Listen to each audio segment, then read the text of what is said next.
नमस्ते. आपलं अरविंद गणेश दामले चॅनेलमध्ये स्वागत आहे. मी अरविंद दामले आपल्यासमोर प्रस्तुत करीत आहे माझ्याच काही मराठीतील कविता. हा आहे ह्या कवितांच्या सत्राचा 390वा भाग. ह्या जर आपल्याला पसंत पडल्या तर चॅनेलला सबस्क्राईब करा, लाईक करा, शेअर करा आणि बेल आयकॉन दाबायला विसरू नका. तर पहिली मराठीतली कविता आहे. कशाबद्दलचं तरी वेड माणसाला देवाकडून मिळालेलंच असतं. ते कधीच टाळायचं नसतं, ते कधीही सोडायचं नसतं, ते फक्त उत्तम तऱ्हेने वापरायचं असतं. कशाबद्दलचं तरी वेड माणसाला देवाकडून मिळालेलंच असतं. ते कधी टाळायचं नसतं, ते कधी सोडायचं नसतं, ते फक्त उत्तम तऱ्हेने वापरायचं असतं. दुसरी आहे. एक रोगी म्हणाला, मला काहीही गिळायला खूप त्रास होतो आहे. डॉक्टर म्हणाले, मग ह्या 2 गोळ्या सकाळी आणि 2 दुपारी आणि 2 रात्री घ्या. रोगी म्हणाला, पण मला गोळी गिळायला देखील खूप त्रास होतो आहे. डॉक्टर म्हणाले, मग ही आणखी एक गोळी सकाळ संध्याकाळ घ्या. रोगी म्हणाला, मला काहीही गिळायला खूप त्रास होतो आहे. डॉक्टर म्हणाले, मग ह्या 2 गोळ्या सकाळी दुपारी आणि रात्री घ्या. तो म्हणाला, पण मला गोळी गिळायला देखील खूप त्रास होतो आहे. डॉक्टर म्हणाले, मग ही आणखी एक गोळी सकाळ आणि संध्याकाळ घ्या. आता पुढची कविता आहे हनुमान चालीसावर आधारित, चौपाई क्रमांक 7. शंकर सुवन केसरी नंदन, तेज प्रताप महाजगबंधन. शंकर सुवन केसरी नंदन, तेज प्रताप महाजगबंधन. हे शंकराच्या अवतारा, हे केसरी नंदना, तुमच्या पराक्रमाला आणि यशाला सारे जग वंदन करते. केसरीच्या पुत्र रूपे शंकर स्वतः आला, त्याचा प्रकाश विश्वामध्ये सर्वत्र पसरला. रावण देखील स्वप्रयत्ने महाप्रतापी होता. इंद्र त्याच्या महालामध्ये स्वयंपाकी होता. खरे तर रावण स्वतः पण शिवाचा भक्त होता. पण आता भक्तावर शंकर क्रोधित होता. अनेक वर्षे रावणाने तप केले होते. शिवाने त्याला दर्शन नाही असे ठरवले होते. पाठोपाठ स्वतःची नौशिरे त्याने कापली. यज्ञकुंडाच्या अग्नीमध्ये स्वतःच टाकली. इतके सारे होऊन मग शिवाने दर्शन दिले. रावणाने त्याच्याकडून 2 वर मागितले. 1 वराने त्याने आत्मलिंग मागितले.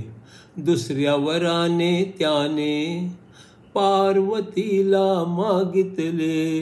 विष्णूने युक्ती केली पार्वती परत आणली. याचा परिणाम म्हणून रुद्राला खूप चीड आली. शिव म्हणाला, 11वा रुद्र वानर रूपात येईल आणि त्या युगात रावणाला नष्ट तो करील. शिवाने वायूला बोलवले, सारी शक्ती दिली आणि तिकडे अंजनाला वानर रूप बनवली. अंजना गुप्तपणे तप करीत होती. शंभ साधन दैत्याची नजर तिच्यावर होती. अंजना तिथून निघाली मुनींच्या गावी गेली. शंभ साधन केसरी यात लढाई जुंपली.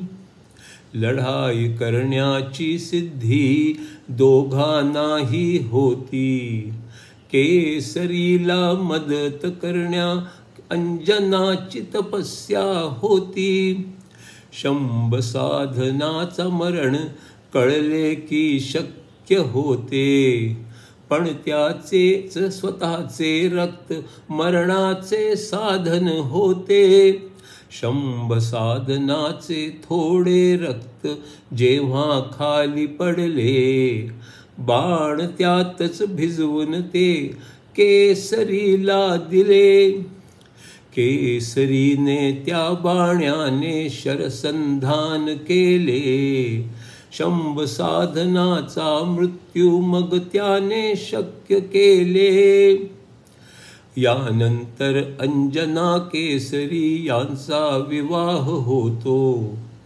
शंकर अंजनाच्या पोटी स्वतः जन्म घेतो. मतंग ऋषींचा आशीर्वाद मग त्याला मिळतो. पण एक हेर रावणाला सगळे सांगून येतो. जखमी केसरी अंजना मतंग ऋषींकडे जाते. शिवच बालक होऊन त्यांच्या जखमा ठीक करीते. जखमा ठीक झाल्यावरती बालक अदृश्य होते. कैलासावर जाता सगळे पार्वतीस सांगते. मतंग ऋषी अंजनाला शिवमंत्र प्रदान करतो. त्याने केसरी अंजनाला झटपट ऊर्जा देतो. याची खबर लागताच रावण वालीला म्हणतो, तुझा नि माझा काळ आला, आता लवकर अवतरतो. अंजना केसरीला वाली आमंत्रण देतो. अंजनाच्या पोटावर तो विषारी बाण सोडतो. अंजना मग शिवमंत्राचा सतत जप करते. शंकर मग त्या गर्भाच्या रक्षणाचे बघतो. वायूचा पुत्र हनुमान केसरी नंदन आहे. रामाच्या प्रेमाचा अन त्याच्या आवडता आहे. शरीर श्वास अन आत्म्याच्या पातळीवर असते.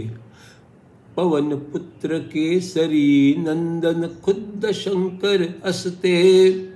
रावणानंतर विभीषण लंकेचा राजा बनतो. ही घटना सीतेला सांगा, हनुमान रामाला म्हणतो. 11 महिन्यानंतर सीता आनंदी होते. हनुमानाला काही देऊ तिला वाटून जाते. अशा समयी सीतेच्या जवळी काहीही नव्हते. वस्तू नव्हती, पण तिचे आशीर्वाद होते. हा दिवस खास असेल ऐसे सीता बोलून गेली. सारे सद्गुण तुझ्यात असतील असेही ती बोलली. रामाचेही प्रेम मिळेल असेही ती बोलली. राम हृदयाचे राज्य जिंकशील ऐसे पण म्हणली.